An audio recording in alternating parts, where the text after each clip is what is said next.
Hello everyone. Lucent history के जो हम वीडियो अभी देख रहे थे, जिसका पहला वीडियो मैंने अपने चैनल पे अपलोड किया है, उसको हम लोग यहाँ तक देख चुके थे। ठीक है, तो अब हम यहाँ से अपने इसके सेकेंड वीडियो में यहाँ से शुरुआत करेंगे और आगे के लाइन को देखेंगे। ठीक है, तो बिना किसी देरी के चलिए हम इस वीडियो की शुरुआत करते हैं। ठीक है, तो यहाँ से शुरू करते हैं। ठीक है, संहिता के पश्चात ब्राह्मणों, आरण्यकों तथा उपनिषदों का स्थान है। इनसे उत्तर वैदिक कालीन समाज एवं संस्कृति के विषय में जानकारी प्राप्त होती है। ठीक है दोस्तों, ये लाइन सिर्फ पढ़ने के लिए है, इसमें एग्जाम से रिलेटेड कोई भी इम्पोर्टेंट डाटा फैक्ट नहीं है। ठीक है, उसके बाद ब्राह्मण ग्रंथ वैदिक संहिताओं की व्याख्या करने के लिए गद्य में लिखे गए हैं। प्रत्येक संहिता के लिए अलग अलग ब्राह्मण ग्रंथ है, जिसे सारणी में दिया गया है। ठीक है, तो अब ये सारणी इम्पोर्टेंट हो जाती है। ठीक है, जैसे ये वेद है और वेद का ही जो एक्सप्लेन किया गया है, ठीक है, ब्राह्मण ग्रंथ के नाम पे, तो ये यहाँ पे सारणी है। ठीक है, तो आपके एग्जाम में क्वेश्चन कैसे बन के आएगा कि एतेरे या कौशितकी, ठीक है, ये जो ब्राह्मण ग्रंथ है दोनों, ये किससे संबंधित है। ठीक है, तो ये हो जाएगा आंसर इसका ऋग्वेद से। ठीक है, उसके बाद ये आ सकता है कि तेंतरीय और शतपथ ब्राह्मण जो ग्रंथ है, ये संबंध किससे है, तो ये है यजुर्वेद से। ठीक है, यजुर्वेद से। उसके बाद पंचविश जो ग्रंथ है, पंचविश, इसका संबंध है सामवेद से, और जो गोपथ है उसका संबंध है अथर्ववेद से। ठीक है, तो ये चार्ट बहुत ज़्यादा इम्पोर्टेंट है। ठीक है, और इस चार्ट में भी सबसे ज़्यादा मोस्ट इम्पोर्टेंट वो है शतपथ। ठीक है, शतपथ ये जो ग्रंथ है, ये संबंध है यजुर्वेद से। ठीक है, ये बहुत ज़्यादा इंपॉर्टेंट है, और ये इंपॉर्टेंट क्यों है इसको मैं और अभी आगे आपको एक्सप्लेन करके बताता हूँ। ठीक है, बट ये ध्यान रहे शतपथ। ठीक है, उसके बाद इन ब्राह्मण ग्रंथों से हमें परीक्षित के बाद और बिंबिसार के पूर्व की घटनाओं का ज्ञान प्राप्त होता है। कोई इंपॉर्टेंस नहीं है इसका। एतरे में राज्याभिषेक के नियम एवं कुछ प्राचीन राजाओं के नाम दिए गए हैं। Know importance. शतपथ में गंधार, शल्य, कैकय, कुरु, पंचाल, कौशल, विदेह आदि राजाओं का उल्लेख मिलता है। देखें, शतपथ ये इसीलिए बहुत ज़्यादा इंपॉर्टेंट हो जाता है क्योंकि जो हमारे 16 महाजनपद रहे हैं, ठीक है, 16 महाजनपद, उसमें से कुछ महाजनपद का जो उल्लेख मिलता है वो इसी शतपथ ग्रंथ में मिलता है। ठीक है, जो यहाँ पे नाम लिखा हुआ है, गंधार, शल्य, कैकय, कुरु, पंचाल, कौशल, विदेह। ठीक है, तो यही वजह है कि शतपथ जो है ये ग्रंथ इंपॉर्टेंट हो जाता है, तो इसलिए हमेशा याद रहे ये है यजुर्वेद से। बाकी भी आप इसको याद कर सकते हैं। ठीक है, नंबर 1 पे इंपॉर्टेंस है इसका शतपथ का, दूसरे पे है गोपथ का, बाकी आप चाहें तो याद कर सकते हैं। ठीक है, चलिए उसके बाद वैदिक साहित्य में ऋग्वेद के बाद शतपथ ब्राह्मण का स्थान है, वही चीज़ है। ठीक है, उसके बाद आरण्यक में यज्ञ से जुड़े कर्मकांडों की दार्शनिक और प्रतीकात्मक अभिव्यक्ति है, ये उतना इम्पोर्टेंस नहीं है इसका। ठीक है, आगे चलिए। उपनिषदों की संख्या 108 है, जिनमें 13 को मूलभूत उपनिषदों की श्रेणी में रखा गया है। इसमें यज्ञ से जुड़े दार्शनिक विचार, शरीर, ब्रह्मांड, आत्मा तथा ब्रह्म की व्याख्या की गई है। ठीक है, तो इसमें इंपॉर्टेंस बस इस लाइन का है कि उपनिषदों की संख्या जो है कितनी है, तो वो है 108। ठीक है, कितना है, वो है 108। ओके, उसके बाद फिर अगला लाइन चलते हैं। स्त्री की सर्वाधिक गिरी हुई स्थिति मैत्रेयनी संहिता से प्राप्त होती है, जिसमें जुआ और शराब की भांति स्त्री को पुरुष का तीसरा मुख्य दोष बताया गया है। ठीक है, मात्र ये इंपॉर्टेंट लाइन है, आपको क्वेश्चन ऐसे बन सकता है कि किस संहिता में स्त्री की सर्वाधिक गिरी हुई स्थिति को बताया गया या दर्शाया गया है, तो वो होगी मैत्रेयनी संहिता। ठीक है, ये इंपॉर्टेंट है। ठीक है, उसके बाद अगला, शतपथ ब्राह्मण में स्त्री को पुरुष की अर्धांगिनी कहा गया है। ठीक है, ये 20% इंपॉर्टेंस है इसका। ठीक है, शतपथ ब्राह्मण में स्त्री को पुरुष की अर्धांगिनी कहा गया है। ठीक है, उसके बाद जबालोपनिषद में चारों आश्रमों का उल्लेख मिलता है। ठीक है, ये क्वेश्चन का इंपॉर्टेंस मैं तो 60% बताऊंगा, क्योंकि ये क्वेश्चन ज़्यादा एग्जाम में आया है नहीं। ठीक है, तो अब आने वाले एग्जाम में ये क्वेश्चन आ सकता है कि कौन सा वो उपनिषद है, ठीक है, जिसमें चारों आश्रमों, ठीक है, वो गृहस्थ आश्रम नहीं, ब्रह्मचर्य आश्रम, गृहस्थ, वानप्रस्थ और संन्यास आश्रम, ये 4 आश्रम है। ठीक है, तो उनका उल्लेख है किसमें, जबालोपनिषद में। ठीक है, तो ये इम्पोर्टेंट है। उसके बाद स्मृति ग्रंथि जो है, उसमें सबसे प्राचीन और प्रामाणिक कौन सी है, वो है मनुस्मृति। ठीक है, जो कि है शुंग काल से। ठीक है, और एक और है नारद स्मृति, वो है गुप्त काल से। ठीक है, तो ये इंपॉर्टेंट लाइन है। ठीक है, याद रखिएगा, मनुस्मृति का संबंध है शुंग काल से, नारद स्मृति का गुप्त युग से। ये इंपॉर्टेंट लाइन है। ठीक है, चलिए अब आते हैं वेदांग एवं सूत्र में। ठीक है, तो इसमें जो है कोई भी इम्पोर्टेंट लाइन या डाटा कुछ भी एग्जाम के लिए इम्पोर्टेंट नहीं है। ठीक है, आप नॉर्मली इसको ऐसे पढ़ सकते हैं कि वेदों को भली भांति समझने के लिए 6 वेदांगों की रचना हुई। ये हैं शिक्षा, कल्प, निरुक्त, व्याकरण, छंद व ज्योतिष। ठीक है, उसके बाद है वैदिक साहित्य को अक्षुण्ण बनाए रखने के लिए सूत्र संहिता का प्रणयन किया गया है। स्रोत, गृह, धर्मसूत्र के अध्ययन से हमें यज्ञीय विधि विधानों, कर्मकांडों तथा राजनीतिक विधि एवं व्यवहार से संबंधित महत्वपूर्ण बातें ज्ञात होती हैं। ठीक है, उसके बाद प्रमुख सूत्रकारों में गौतम, बौधायन, आपस्तंभ, वशिष्ठ आदि के नाम विशेष रूप से उल्लेखनीय है। सूत्रों में गौतम धर्मसूत्र सबसे प्राचीन माना गया है। ठीक है, ये लाइन आप मतलब इम्पोर्टेंट नहीं है, इसको छोड़ सकते हो। ठीक है, उसके बाद चलते हैं पुराणों पे। पुराणों में क्या मतलब बन सकता है हमारे एग्जाम में, तो भारतीय ऐतिहासिक कथाओं का सबसे अच्छा क्रमबद्ध विवरण पुराणों में मिलता है। इसके रचयिता लोमहर्ष तथा इनके पुत्र उग्र श्रवा माने जाते हैं। उनकी मतलब इनकी यानी कि पुराणों की, ठीक है, पुराणों की संख्या 18 है, जिसमें से केवल 5 मत्स्य, वायु, विष्णु, ब्राह्मण और भागवत में राजाओं की वंशावली पाई जाती है। ठीक है, तो इतना पढ़ने के बाद हमारे एग्जाम के लिए बस ये इंपॉर्टेंट है इसका कि पुराण कौन लिखा है, तो उसका रचयिता है लोमहर्ष व उनके पुत्र उग्रश्रवा। ठीक है, और दूसरा क्वेश्चन क्या बन सकता है कि कितने पुराण हैं टोटल, तो वो है 18। ठीक है, उसके बाद ये चार्ट इम्पॉर्टेंट है। ठीक है, इसमें क्या है कि जो भी पुराण है उसका संबंध किस वंश से है, यानी कि कौन सा पुराण किस वंश के बारे में हमें बताता है। ठीक है, तो विष्णु पुराण ये है मौर्य वंश से संबंधित। ठीक है, ये आप एकदम इसको मतलब याद कर लीजिएगा, रट लीजिएगा कैसे भी। ठीक है, विष्णु पुराण मौर्य वंश से, मत्स्य पुराण आंध्र सातवाहन वंश से, और वायु पुराण है गुप्त वंश से। ठीक है, ये चार्ट इम्पॉर्टेंट है। उसके बाद पुराणों में मत्स्य पुराण, ठीक है, सबसे प्राचीन एवं प्रामाणिक है। ठीक है, तो ये भी इम्पोर्टेंट बन जाता है आपके लिए कि सबसे पुराना पुराण कौन सा है, तो वो है मत्स्य पुराण, जिसका संबंध है आंध्र सातवाहन से। ठीक है, तो ये इम्पोर्टेंट है दोनों। ठीक है, उसके बाद अधिकतर पुराण सरल संस्कृत श्लोक में लिखे गए हैं। स्त्रियां तथा शूद्र जिन्हें वेद पढ़ने की अनुमति नहीं थी, वे भी पुराण सुन सकते थे। पुराणों का पाठ पुजारी मंदिरों में किया करते थे। एग्जाम के लिए इस लाइन का इम्पोर्टेंस नहीं है। उसके बाद सामाजिक एवं सांस्कृतिक दृष्टि से अग्नि पुराण का काफ़ी महत्व है, जिसमें राजतंत्र के साथ साथ कृषि संबंधी विवरण भी दिया गया है। ठीक है, ये लाइन इम्पोर्टेंट है। क्यों? क्योंकि क्वेश्चन बन सकता है कि ऐसा कौन सा पुराण है जिसमें कृषि संबंधी विवरण दिया गया है। ठीक है, तो उसका उत्तर क्या होगा? उसका उत्तर होगा अग्नि पुराण। ठीक है, चलिए चलते हैं आगे। उपनिषदों की रचना पुराणों से पहले हुई थी, ये इंपॉर्टेंट नहीं है, ये नोट वाला। ठीक है, उसके बाद अब चलते हैं बौद्ध, जैन एवं अन्य साहित्य पर। ठीक है, यहाँ पे इसमें क्या है, पहला लाइन, जातक में बुद्ध की पूर्व जन्म की कहानी वर्णित है।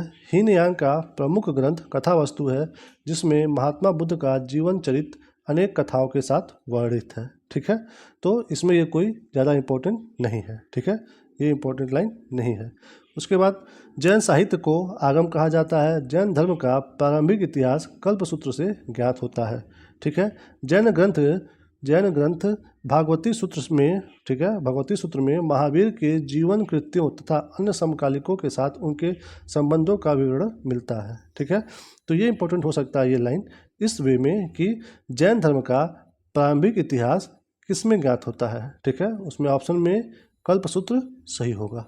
ठीक है, उसके बाद आगे चलते हैं। ये इंपॉर्टेंट लाइन है बहुत ज़्यादा। ठीक है, वो इस वे में है कि अर्थशास्त्र के लेखक, ठीक है, चाणक्य, अर्थशास्त्र के लेखक चाणक्य, जिनका नाम अन्य नाम है कौटिल्य भी, विष्णुगुप्त भी। ठीक है, ये है। ठीक है, यह 15 अधिकरणों एवं 480 प्रकरणों में विभाजित है। इसमें मौर्यकालीन इतिहास की जानकारी प्राप्त होती है। ठीक है, और इस पुस्तक के जो अनुवादक हैं वो हैं साम शास्त्री। ठीक है, तो अनुवादक इम्पोर्टेंट नहीं है। ठीक है, इसमें क्या क्या है ये इम्पोर्टेंट नहीं है, बस ये आपको इम्पोर्टेंट है इसमें कि जो अर्थशास्त्र है उसको लिखा कौन है, तो उसको लिखे हैं चाणक्य जी। ठीक है, ऑप्शन में कौटिल्य भी दे सकता है, विष्णुगुप्त भी दे सकता है। ठीक है, अगला क्या इंपॉर्टेंट है कि जो अर्थशास्त्र है ये किस काल में बना था, तो ये बना था मौर्य काल में। ठीक है, तो बस ये इंपॉर्टेंट है यहाँ से। उसके बाद अगला लाइन, संस्कृत साहित्य में ऐतिहासिक घटनाओं को क्रमबद्ध लिखने का सर्वप्रथम प्रयास कल्हड़, ठीक है, कल्हड़ के द्वारा किया गया। कल्हड़ द्वारा रचित पुस्तक राजतरंगिणी, ठीक है, जिसमें राजाओं की नदी के बारे में है। इस ग्रंथ में 8 सर्ग हैं। ठीक है, 8 सर्ग हैं जिन्हें तरंगों की संज्ञा दी गई है। इसमें प्रारंभ से लेकर 12वीं सदी तक के कश्मीर के शासकों का वर्णन है। ठीक है, तो ये लाइन भी इम्पोर्टेंट है ना। कैसे इंपॉर्टेंट है, एग्जाम में क्वेश्चन आ सकता है कि संस्कृत साहित्य में ऐतिहासिक घटनाओं को क्रमबद्ध लिखने का सर्वप्रथम प्रयास किसने किया था। ठीक है, यानी कि सिंपल भाषा में कि ऐतिहासिक घटनाओं को सबसे पहले संस्कृत भाषा में किसने लिखा था, तो वो उसका उत्तर होगा कल्हड़। ठीक है, और दूसरा क्वेश्चन क्या कह सकता है कि पुस्तक राजतरंगिणी के लेखक कौन है।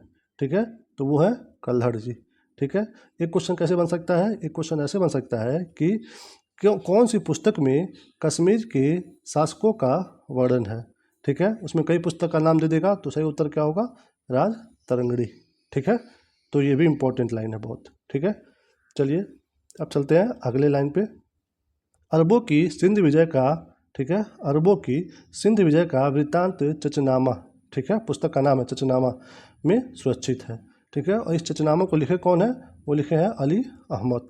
ठीक है, तो यहाँ से दो तरह का क्वेश्चन बनेगा। ठीक है, कि अरबों की सिंध विजय का वृत्तांत हमें किस पुस्तक में मिलता है, तो वो है चचनामा। ठीक है, या फिर ये पूछ सकता है कि चचनामा पुस्तक के लेखक कौन है, तो वो होंगे अली अहमद। ठीक है, चलिए चलते हैं अब अगले पेज पे। ठीक है, अगले पेज पे क्या है, अष्टाध्यायी।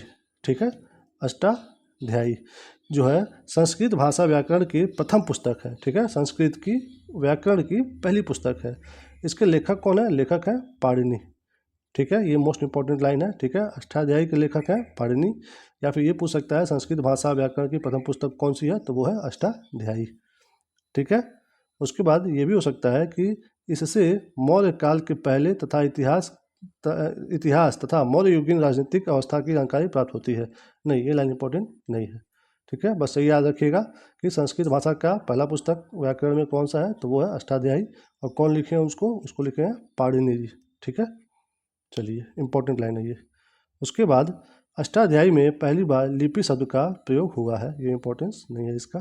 ठीक है, कात्यायन की गार्गी संहिता एक ज्योतिष ग्रंथ है, फिर भी इसमें भारत पर होने वाले यवन आक्रमण का उल्लेख मिलता है। ठीक है, इसमें ये सब पीछे का लाइन इंपॉर्टेंट नहीं है, बस आपको क्वेश्चन ये बन सकता है कि गार्गी संहिता के लेखक कौन है, तो उसके लेखक होंगे कात्यायन जी। ठीक है, गार्गी संहिता कौन लिखा है, कात्यायन। ठीक है, चलिए अगला क्या है, पतंजलि पुष्यमित्र शुंग के पुरोहित थे, इनके महाभाष्य से शुंगों के इतिहास का पता चलता है, तो ये लाइन इंपॉर्टेंट नहीं है। ठीक है, चलिए इसके बाद जो आगे है वो है विदेशी यात्रियों से मिलने वाली प्रमुख जानकारी। ठीक है, इसमें हम ये सब यहाँ से यहाँ तक कवर करेंगे, बट इसमें हमारा ध्यान बस 2-3 चीज़ों पे होगा। पहला फोकस हमारा इस पे होगा कि अगर कोई भी यात्री है तो वो किस राजा के समय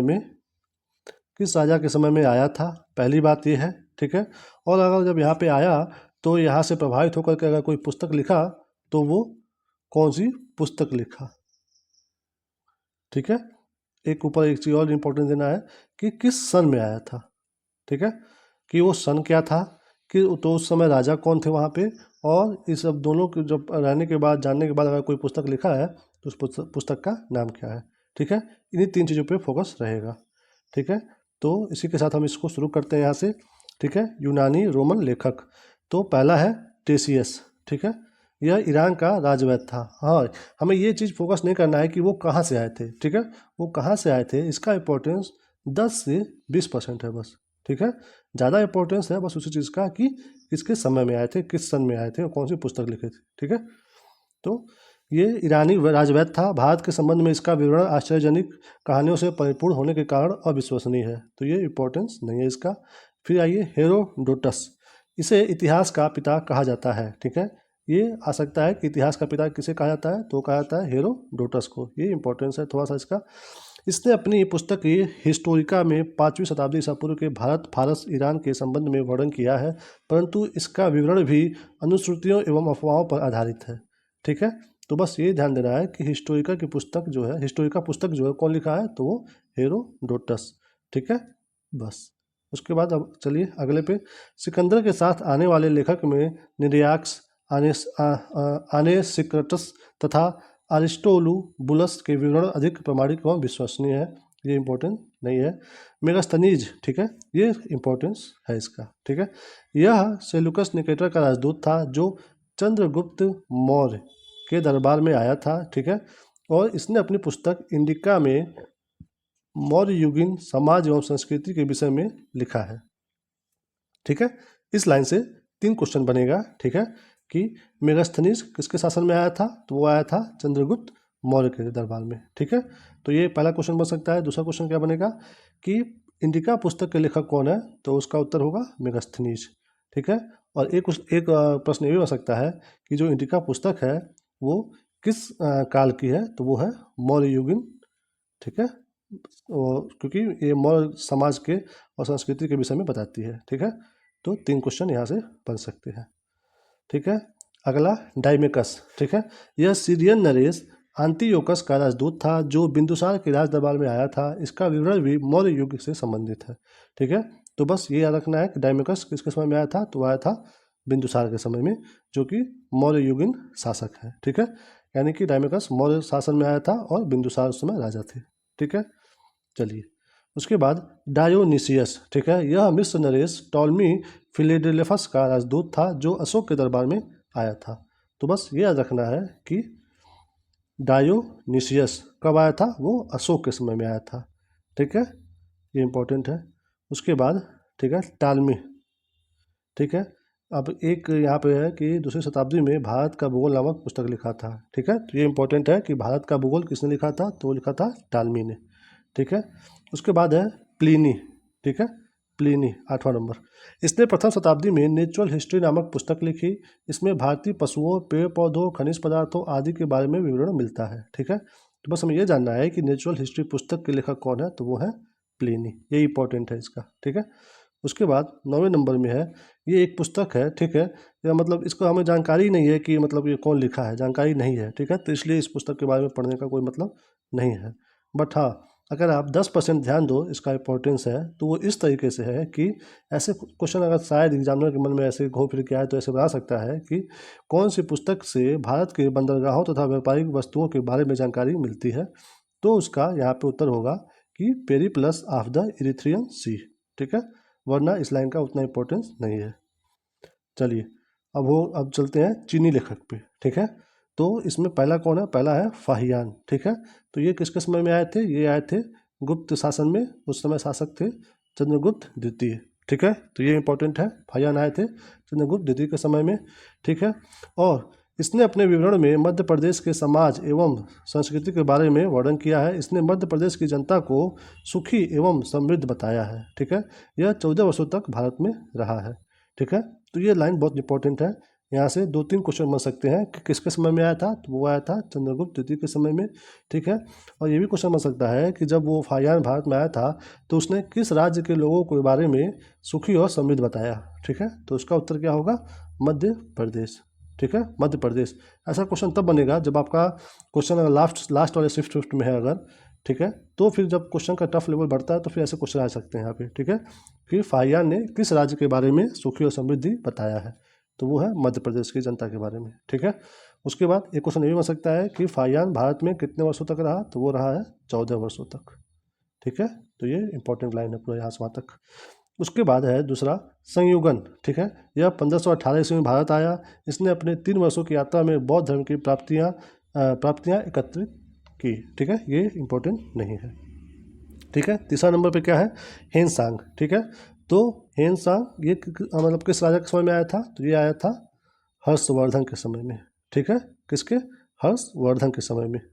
ठीक है, और ये देखिए हेनसांग 629 ईस्वी में चीन से भारतवर्ष के लिए प्रस्थान किया और लगभग 1 वर्ष की यात्रा के बाद सर्वप्रथम वह भारतीय राज्य कपिसा पहुंचा। ठीक है, तो यहाँ से क्वेश्चन बन सकता है कि ह्वेनसांग भारत में किस सन में आया था। ठीक है, एक बार एग्जाम में टू एकदम टप्पा ये सन दे दिया था 630, 629, 631। ठीक है, तो इसलिए मैं इसको बता रहा हूँ ह्वेनसांग के बारे में खास करके कि मतलब ये कब आया था। तो ये 629 में चला था, एक साल बाद पहुँचा है, तो यानी कि 630 में। तो ये इंपॉर्टेंट है आपके लिए कि ह्वेनसांग भारत में 630 ईस्वी में आया था। ठीक है, जब 630 ईस्वी में आया था तो सबसे पहले वो किस राज्य में गया था, ये भी क्वेश्चन बनता है। ठीक है, तो भारतीय राज्य कपिसा। ठीक है, तो ह्वेनसांग सबसे पहले कहाँ पहुंचा था, किस राज्य में, कपिसा में। ठीक है, कपिसा में। उसके बाद वह भारत में 15 साल रहा है, फिर 645 में वो वापस लौट के आया है। ठीक है, वह बिहार में नालंदा जिला स्थित नालंदा विश्वविद्यालय में अध्ययन करने तथा भारत से बौद्ध ग्रंथों को एकत्र कर ले जाने के लिए आया था। इसका भ्रमण वृत्तांत CU की नाम से पुस्तक है, जिसमें 138 देशों का विवरण मिलता है। ठीक है, देखिए ये पुस्तक इम्पोर्टेंट तब होती जब इस पुस्तक को हम ये देखते कि इसमें सिर्फ और सिर्फ भारत के बारे में वर्णन है। ठीक है, तब इस पुस्तक का इंपॉर्टेंस बढ़ जाता। बट इसमें सोचिए 138 देशों का विवरण दिया हुआ है, तो इसलिए इस पुस्तक का इंपॉर्टेंस थोड़ा डाउन हो जाता है। तो इसलिए ये एग्जाम में पूछने का चांस कम है, तो इसको याद हमें नहीं करना है। ठीक है, इसने हर्षकालीन समाज, धर्म और राजनीति के बारे में वर्णन किया है। इसके अनुसार सिंध का राजा शूद्र था। ह्वेनसांग ने बुद्ध की प्रतिमा के साथ साथ सूर्य और शिव की प्रतिमाओं का भी पूजन किया था। ठीक है, ये इंपॉर्टेंट नहीं है हमारे एग्जाम के लिए। ठीक है, तो बस याद रहे ह्वेनसांग कब आया था, वो आया था हर्षवर्धन के समय में। किस सन में आया था, 630 ईस्वी में आया था। सबसे पहले किस राज्य में गया था, वो गया था कपिसा में। ठीक है, बस ह्वेनसांग 630 कपिसा। चलिए, उसके बाद ह्वेनसांग के अध्ययन के समय नालंदा विश्वविद्यालय के कुलपति आचार्य शीलभद्र थे। ठीक है, यह विश्वविद्यालय बौद्ध दर्शन के लिए प्रसिद्ध था। ठीक है, ये इंपॉर्टेंट नहीं है, अगर आप पूछोगे तो ये हम कहेंगे 20% है। ठीक है, क्योंकि इतना अंदर जा करके घुस करके कि जिस समय ह्वेनसांग आया था उस समय नालंदा विश्वविद्यालय में कुलपति कौन थे, मतलब ये नेक्स्ट लेवल का टफ क्वेश्चन हो जाएगा। ठीक है, तो फिर भी मैं आपको ये पढ़ के बता दिया हूँ कि आचार्य शीलभद्र थे। ठीक है, ये मोटी मोटा भी तो आपको पता रहे। ठीक है, अब चलते हैं अगले पे, कौन है वो है इत्सिंग। ठीक है, 7वीं शताब्दी के अंत में भारत आया। इसने अपने विवरण में नालंदा विश्वविद्यालय, विक्रमशिला विश्वविद्यालय तथा अपने समय के भारत का वर्णन किया है। तो ये इसमें कुछ मिला ही नहीं डाटा, तो इसको हटा दो वैसे ही। ठीक है, अब चलते हैं अरबी लेखक पे। ठीक है, अरबी लेखक में पहला कौन है, वो है अल-बरूनी। ठीक है, यह महमूद गजनी के समय भारत आया था। अल-बरूनी ख्वारिज़्म या खीव आधुनिक तुर्कमेनिस्तान का रहने वाला था। अरबी में लिखी गई इसकी कृति, ठीक है, किताब उल हिंद। ये किताब इंपॉर्टेंट हो जाता है। ठीक है, कि किताब उल हिंद को किसने लिखा था, तो उसको लिखा था अल-बरूनी ने। ठीक है, जिसमें जिसका मतलब है कि भारत की खोज। ठीक है, खोज आज भी इतिहासकारों के लिए एक महत्वपूर्ण स्रोत है। यह एक विस्तृत ग्रंथ है जो धर्म और दर्शन, त्योहारों, खगोल विज्ञान, कीमिया, रीति रिवाजों तथा प्रथाओं, सामाजिक जीवन, भार तौल तथा मापन विधियों, मूर्तिकला, कानून, मापतंत्र विज्ञान आदि विषयों के आधार पर 80 अध्यायों में विभाजित है। इसमें राजपूतकालीन समाज, धर्म, रीति रिवाज, राजनीति आदि पर सुंदर प्रकाश डाला गया है। ठीक है, तो यहाँ से ये सब कोई इंपॉर्टेंस नहीं है इसका। बस आपको इतना लाइन पढ़ने के बाद बस एक ही चीज़ ध्यान में रखना है कि किताब उल हिंद, जिसका मतलब है कि भारत की खोज, इसके पुस्तक के लेखक कौन है, तो वो है अल-बरूनी। बस इतना ही। ठीक है, अब चलते हैं अगला, इब्न बतूता। ठीक है, इब्न बतूता। ठीक है, इसके द्वारा अरबी भाषा में लिखा गया यात्रा वृत्तांत, जिसे रेहला कहा जाता है। ठीक है, इसने एक पुस्तक लिखी जिसका नाम है रेहला। ठीक है, 14वीं शताब्दी में भारतीय उपमहाद्वीप के सामाजिक तथा सांस्कृतिक जीवन के विषय में बहुत ही प्रचुर तथा सबसे रोचक जानकारियाँ देता है। 1333 ईस्वी में दिल्ली पहुँचने पर इसकी विद्वता से प्रभावित होकर सुल्तान मोहम्मद बिन तुगलक ने उसे दिल्ली का काजी यानी कि न्यायाधीश नियुक्त किया। ठीक है, तो इतना लाइन पढ़ने के बाद इम्पोर्टेंट बस यही है कि रेहला पुस्तक किसने लिखा था, तो वो लिखा था इब्न बतूता ने। ठीक है, और जब ये भारत आया था तो इसमें भारत के शासक कौन थे, तो वो थे सुल्तान मोहम्मद बिन तुगलक। ठीक है, मोहम्मद बिन तुगलक के समय में ये भारत आया था इब्न बतूता, और पुस्तक लिखा कौन सा, रेहला। ठीक है, रेहला इब्न बतूता। उसके बाद कब आया ये, मोहम्मद बिन तुगलक के समय में। ठीक है, चलिए अब अन्य लेखक। ठीक है, पहला है तारानाथ। यह एक तिब्बती लेखक था। इसने कंगयूर तथा तंगयूर नामक ग्रंथ की रचना की। इनसे भारतीय इतिहास के बारे में जानकारी मिलती है। ठीक है, तो बस हमें ये याद रखना है, इंपॉर्टेंट लाइन है ये, कि कंगयूर और तंगयूर पुस्तक के लेखक या फिर ग्रंथ के लेखक कौन है, तो वो है तारानाथ। ठीक है, इंपॉर्टेंट है ये। उसके बाद दूसरा है मार्को पोलो। तो यह 13वीं शताब्दी के अंत में पांड्य देश की यात्रा पर आया था। इसका विवरण पांड्य इतिहास के अध्ययन के लिए उपयोगी है। ठीक है, तो क्वेश्चन कैसे बनेगा आपको, अब तो आप समझ ही गए होंगे कि क्वेश्चन कैसे बनेगा। ठीक है, तो ये बनेगा कि मार्को पोलो किसके शासन में भारत में आया था, तो वो आया था पांड्य शासन में। ठीक है, तो ये पांड्य है कहाँ पे, ये अपना अगर ये भारत है तो जो आज प्रेजेंट टाइम में जो तमिलनाडु है वहीं पे पांड्यों का शासन था पहले। ठीक है, चलिए उसके बाद आप देखते हैं पुरातत्व संबंधी साक्ष्य से मिलने वाली जानकारी। ठीक है, इसमें पहला लाइन इंपॉर्टेंट है। वो इम्पोर्टेंट क्यों है, क्योंकि भारतीय पुरातत्व शास्त्र का पितामह यानी कि फादर ऑफ इंडियन आर्कियोलॉजी कौन, मतलब किसे कहा जाता है, वो कहा जाता है सर अलेक्जेंडर कनिंघम को। ठीक है, तो ये इम्पोर्टेंट है। उसके बाद Alexander Alexander Rea, A.H. Longhurst, Robert Sewell, James Burgess, Walter Elliot, ये सभी भारत के पुरातात्विक स्थलों के उत्खनन से संबंधित है। इन लोगों ने भट्टी प्रोलू, घंटसाला, अमरावती आदि स्थलों की खुदाई की है। ये कोई इंपॉर्टेंस नहीं है इसका। ठीक है, उसके बाद 1400 ईस्वी के अभिलेख बोगाज कोई एशिया माइनर से वैदिक देवता मित्र, वरुण, इंद्र और नासत्य अश्विनी कुमार के नाम मिलते हैं। ठीक है, तो ये कोई इंपॉर्टेंस नहीं है इसका। ठीक है, मध्य भारत में भागवत धर्म यानी कि वैष्णव संप्रदाय विकसित होने का प्रमाण यवन राजदूत होलियो, ठीक है, होलियोडोरस के वेशनगर यानी कि विदिशा गरुड़ स्तंभ से प्राप्त होता है। ठीक है, तो ये इम्पोर्टेंट है। ठीक है, और ये क्यों इम्पोर्टेंट है, क्योंकि देखिए एग्जाम में ऐसे पूछेगा कि वेशनगर गरुड़ स्तंभ लेख के लेखक मतलब कौन है, यानी कि किस शासक ने लिखवाया था। ठीक है, या फिर ऐसे आ सकता है कि विदिशा जो स्तंभ है वो कौन लिखवाया था। तो नाम अगर सब लिखा रहेगा तो उसमें एक विदेशी नाम ये रहेगा। ठीक है, हो सकता है कि 2-3 नाम दे दे भारतीय और एक नाम ये दे दे। ठीक है, होलियोडोरस। बट आप जब नाम पढ़ोगे वेशनगर देखोगे कि ये हिंदी नाम है तो आप सोचोगे कि कोई न कोई भारतीय राजा होगा, बट नहीं, ये है एक विदेशी। ठीक है, होलियोडोरस। तो इसीलिए ये क्वेश्चन यहाँ पे इंपॉर्टेंट हो जाता है कि एग्जामिनर आपको यहाँ पे ब्लफ कर सकता है, यानी कि फंसा सकता है आपको, तो इसलिए इंपॉर्टेंट है यहाँ पे। उसके बाद सर्वप्रथम भारतवर्ष का जिक्र हाथी गुफा में अभिलेख जो है, हाथी गुफा अभिलेख में है। ठीक है, ये इंपॉर्टेंट है। ठीक है, सर्वप्रथम भारतवर्ष का अभिलेख किस अभिलेख में है, तो वह है हाथी गुफा। ठीक है, जो कि उड़ीसा के खारवेल राजा ने लिखवाया था। ठीक है, चलिए ये लाइन इंपॉर्टेंट है। उसके बाद सर्वप्रथम दुर्भिक्ष का जानकारी देने वाला अभिलेख सौगौरा अभिलेख है। इस अभिलेख में संकट काल में उपयोग हेतु खाद्यान्न सुरक्षित रखने का भी उल्लेख है। ठीक है, तो ये ऐसे क्वेश्चन ये भी इंपॉर्टेंट है, बन सकता है कि सर्वप्रथम दुर्भिक्ष का जानकारी हमें किस अभिलेख से मिलता है, तो वो मिलता है सौगौरा अभिलेख से। ठीक है, इंपॉर्टेंट है। उसके बाद सर्वप्रथम भारत पर होने वाले हुड़ आक्रमण, ठीक है, हुड़ आक्रमण की जानकारी हमें कौन सा अभिलेख देता है, तो वो देता है भीतरी स्तंभ लेख। ठीक है, ये लाइन भी इंपॉर्टेंट है। ठीक है, अभी तक ये तीनों लाइन एकदम लाइन से इंपॉर्टेंट है। ठीक है, उसके बाद ये भी इंपॉर्टेंट है, सती प्रथा का पहला लिखित साक्ष्य हमें किस अभिलेख से मिलता है। ऐसे क्वेश्चन अगर आ जाए कि सती प्रथा का पहला साक्ष्य हमें किसमें मिलता है, तो वो है एरड़ अभिलेख। ठीक है, और इसको किसने लिखवाया था, शासक भानुगुप्त ने। ठीक है, ये भी इंपॉर्टेंट लाइन है। उसके बाद सातवाहन राजाओं का पूरा इतिहास उनके अभिलेखों के आधार पर लिखा गया है, ये इंपॉर्टेंट नहीं है। रेशम बुनकर की श्रेणियों की जानकारी मंदसौर अभिलेख से प्राप्त होती है। ये मतलब 20% इंपॉर्टेंट है बस। ठीक है, 20%, इसलिए बस आप इतना बस याद रखिएगा कि रेशम बुनकर से संबंधित जानकारी हमें मंदसौर अभिलेख से मिलती है, ये उतना इंपॉर्टेंट नहीं है। बाकी ये जो ऊपर के जो 3 है वो इंपॉर्टेंट है। ठीक है, उसके बाद काश्मीरी नवपाषाणिक पुरा स्थल बुर्ज होम से गर्तावास गड्ढा घर का साक्ष्य मिला है। इनमें उतरने के लिए सीढ़ियाँ होती थीं। यहाँ मनुष्य के साथ उसके पालतू कुत्ते को भी दफनाने की प्रथा प्रचलित है।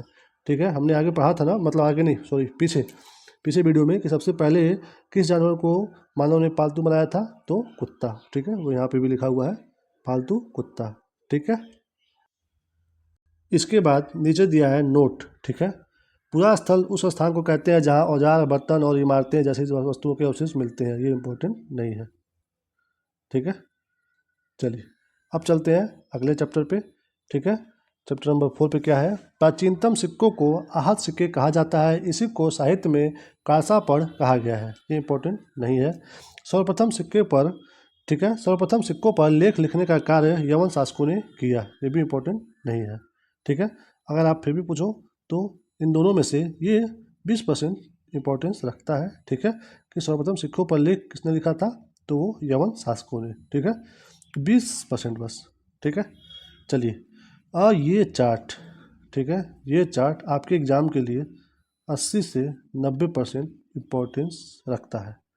ठीक है, ये महत्वपूर्ण अभिलेख जिसमें कि उस अभिलेख का नाम दिया हुआ है और कौन से शासक ने लिखवाया है वो नाम दिया हुआ है। ठीक है, तो इसमें हम लाइन बाय लाइन देखते हैं।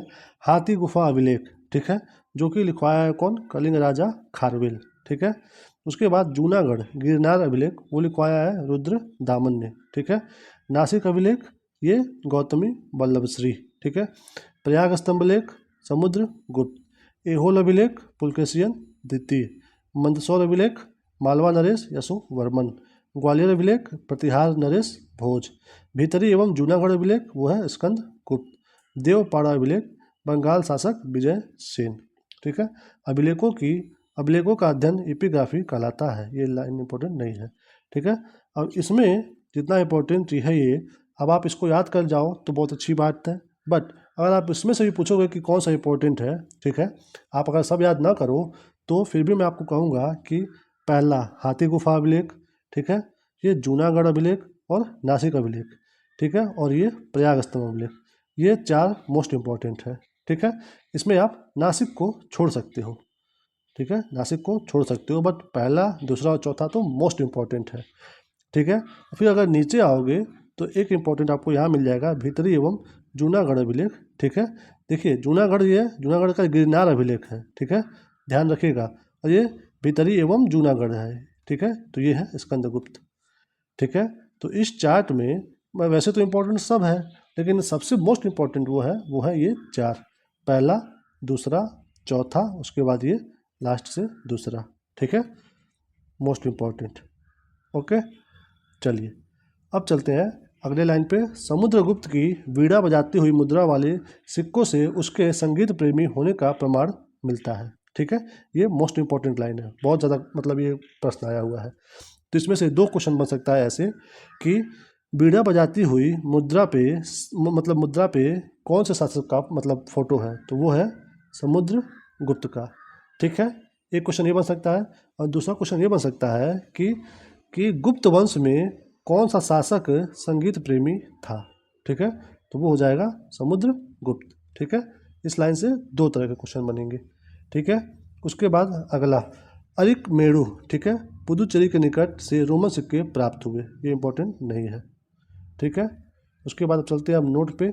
सबसे पहले भारत के संबंध बर्मा स्वर्ण भूमि वर्तमान में म्यांमार, मलाया स्वर्णद्वीप, कंबोडिया यानी कि कंबोज, और जावा यानी कि यव द्वीप से स्थापित हुए। ये इंपॉर्टेंट नहीं है। ठीक है, चलिए अब चलते हैं अपने प्राग ऐतिहासिक काल पे। ठीक है, जहाँ से हमारा हिस्ट्री शुरू होता है।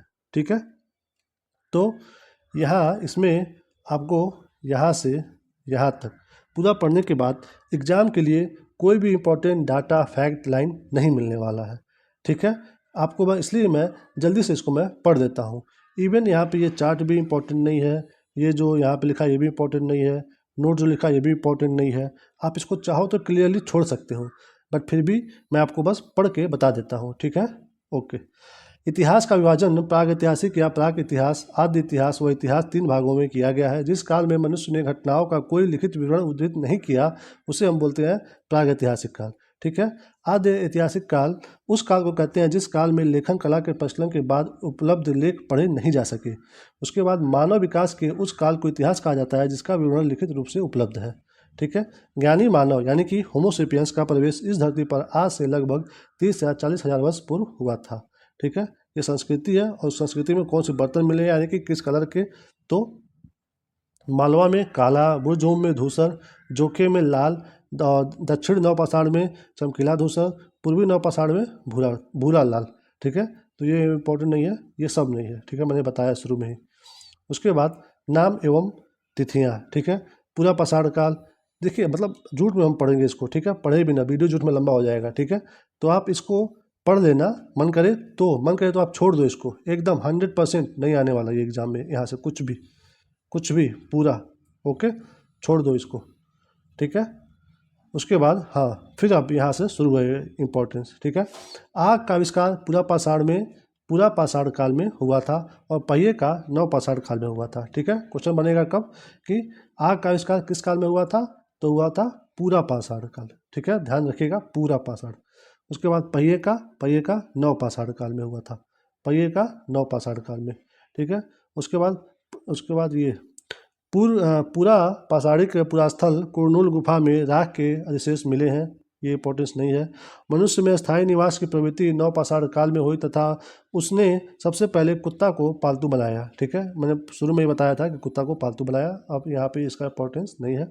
मनुष्य ने सर्वप्रथम तांबा धातु का प्रयोग किया तथा उसके द्वारा बनाए जाने वाले प्रथम औजार कुल्हाड़ी, जो कि मिला है हमें कहाँ से, अतिरपक्कम था। ठीक है, तो इसमें से इम्पोर्टेंट लाइन ये है कि मनुष्य ने सबसे पहले किस धातु का प्रयोग किया था, तो वो होगा उसका उत्तर तांबा। ये इंपॉर्टेंट लाइन है। ठीक है, अब उससे क्या बनाया, कुल्हाड़ी कहाँ मिला, ये सब इंपॉर्टेंट नहीं है। ठीक है, उसके बाद ये चार्ट भी यहाँ पे इंपॉर्टेंट नहीं है। ठीक है, अब आगे बढ़ते हैं। कृषि का आविष्कार लगभग 8000 वर्ष पूर्व नवपाषाण काल में हुआ था। ठीक है, कृषि का, ठीक है, कब हुआ था, नवपाषाण काल में हुआ था। उसके बाद ये इंपॉर्टेंट हो जाता है। ठीक है, प्रागैतिहासिक अन्न उत्पादक स्थल मेहरगढ़ पश्चिमी बलूचिस्तान में बोला नदी के किनारे अवस्थित है। ठीक है, ये इंपॉर्टेंट नहीं है।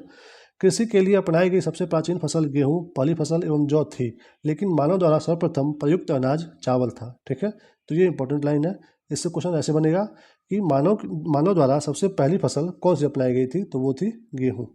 ठीक है, गेहूँ, बस ये चावल वाला लाइन इंपॉर्टेंट नहीं है। ठीक है, कृषि का प्रथम उदाहरण मेहरगढ़ से प्राप्त हुआ। कोल्डिहवा उत्तर प्रदेश का संबंध चावल के प्राचीनतम साक्ष्य से है। ठीक है, फिर ये लाइन इंपॉर्टेंट हो जाता है, चावल वाला जो है ये लाइन इंपॉर्टेंट है। ठीक है, ये क्वेश्चन बन सकता है कि चावल का प्राचीनतम साक्ष्य हमें कहाँ से मिला है, तो वो मिला है कोल्डिहवा में। ठीक है, और यूपी से रिलेटेड कोई एग्जाम होगा तो उसमें भी क्वेश्चन आ सकता है। ठीक है, कि कहाँ से मिला है हमें, कोल्डिहवा से, यूपी से, जो यूपी में है। ठीक है, चलिए ये लाइन इंपॉर्टेंट था। उसके बाद मेहरगढ़ में एक कब्र में मृतक के साथ एक बकरी को दफनाया गया है, नो इम्पोर्टेंस। भारत में पूर्व प्रस्तर युग के अधिकांश औजार स्फटिक पत्थर के बने थे। रॉबर्ट ब्रूस फुट पहले व्यक्ति थे जिन्होंने 1863 में भारत में पूरा पाषाण कालीन औजारों की खोज की। पल्लावरम नामक स्थान पर प्रथम भारतीय पूरा पाषाण कलाकृति की खोज हुई थी। ठीक है, नो इम्पोर्टेंस। ठीक है, चलिए आगे चलते हैं। भारत में मध्य पाषाण काल के विषय में जानकारी सर्वप्रथम 1867 ईस्वी में हुई, जब C.L. कार्लाइल ने विंध्य क्षेत्र में लघु पाषाणोपकरण खोज निकाले। भारत में मानव अस्थिपंजर मध्य पाषाण काल से ही सर्वप्रथम प्राप्त होने लगता है।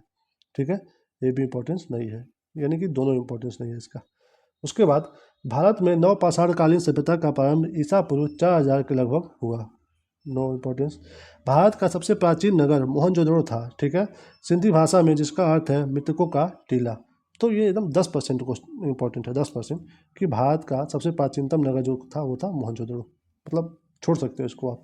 ठीक है, असम का श्वेतभ्रू गिबन भारत में पाया जाने वाला एकमात्र मानव कपि है, ये भी इम्पोर्टेंट नहीं है। इनाम गांव ताम्रपाषाण युग की एक बड़ी बस्ती थी, इसका संबंध जोरवे संस्कृति से है। ठीक है, तो ये क्वेश्चन बन सकता है कि कौन से जगह का संबंध जोरवे संस्कृति से है। ठीक है, जोरवे संस्कृति। ठीक है, तो वो होगा इनाम गांव। ठीक है, तो ये भी इंपॉर्टेंट है बट ओनली 30%। ठीक है, भारत में शिवालिक की पहाड़ी से जीवाश्म प्रमाण मिला है। ठीक है, छोड़ दीजिए ये। वर्ष 1867 से 68 में पहली बार भारत में शैल चित्रों की खोज आर्कीबोल्ड कर्नाइल ने की थी, छोड़ दीजिए ये। भीमबेटका, ठीक है, भीमबेटका गुफा पूरा पाषाणिक आवासीय पुरास्थल है। यह आदि मानव द्वारा बनाए गए शैल चित्रों और शैलाश्रयों के लिए प्रसिद्ध है। इन चित्रों को पूरा पाषाण काल से मध्य पाषाण काल के समय का माना जाता है। ये चित्र भारतीय उपमहाद्वीप में मानव जीवन के प्राचीनतम चिन्ह है। यह मध्य प्रदेश के रायसेन जिले में स्थित है। इसकी खोज वर्ष 1957 से 58 में डॉक्टर विष्णु श्रीधर वकड़कर द्वारा की गई थी।